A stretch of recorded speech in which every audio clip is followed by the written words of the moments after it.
First of all, Pakistan is not following Islam. Are you joking? I'm saying not Pakistan, we have 90% Muslim. Muslim means follow Islam. But Muslim, what Muslim? What Muslim? I remember 15 years ago, it's not today and I heard it's worse. 15 years ago I remember going to a wedding in Pakistan.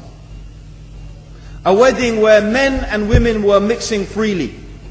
Where the bride was dancing on the stage with all the male members of the family dancing on the stage. I'm sure somewhere around, we probably hidden in a corner then, but I hear now it's open, drinking alcohol. What Muslim are we talking about? This was 15 years ago. Now I hear it's even worse. Oh yes, they're Islam. When the bride and the groom are walking to the car, they're holding the Quran over their head for blessing. That Islam? That's not Islam. What Islam is that? That's exactly the thing I'm talking about. That's why Muslims are in such a mess. Because of this nonsense, this hypocrisy, actually they are insulting the Quran by doing that. Amongst all of this haram, they think that the Quran, holding it over the head, is going to bless them because they're holding it. What is that? Where did they get this from? So, I don't know what we're talking about. In fact, this is the problem. You see, the Muslim world itself is so far from Islam. So many you find here in India. Well, I know it's not a Muslim country, but there are lots of Muslims here.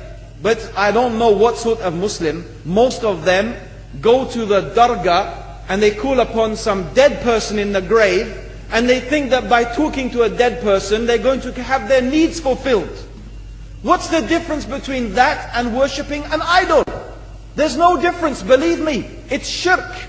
I've seen it myself with my own eyes. I'm praying in the masjid, the adhan goes, the people are praying in the masjid, and the people in the dargah are not coming to the mosque to pray. They're still going around the dargah and making all their whatever the things they do. What's that? That's not Islam. You go to many countries, you find Pakistan, you want to see Islam in Pakistan. You know, in England, in every street corner we have a pub. You know what's a pub? You know what's a pub? Like a bar, you know, a place where you sit and drink alcohol. Yeah? Yes? In Pakistan, believe me, they have something worse than that.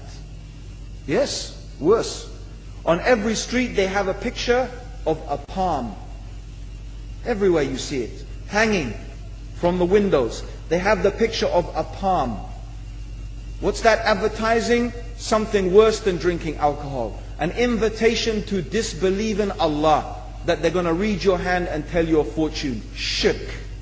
It's shirk. Whoever believes, the Prophet said, sallallahu alaihi wasallam, whoever visits a fortune teller out of curiosity, Allah will not accept their prayers for 40 days. Whoever believes in the fortune teller has disbelieved in Allah and His Messenger. That includes, by the way, horoscopes. Yet you see in Pakistan, a picture everywhere of a hand. Worse than a pub. Worse than a pub. It is better to drink alcohol than make shirk with Allah. Yes. So this is the Muslim countries. You will not find one except they are not doing magic and shirk and kufr, or except maybe one or two you will find. So this is the state of the Muslims. So no wonder we're in the confusion and the chaos. So these are not good examples. And this is really, in fact, the very reason that I'm saying why we are in such a big mess.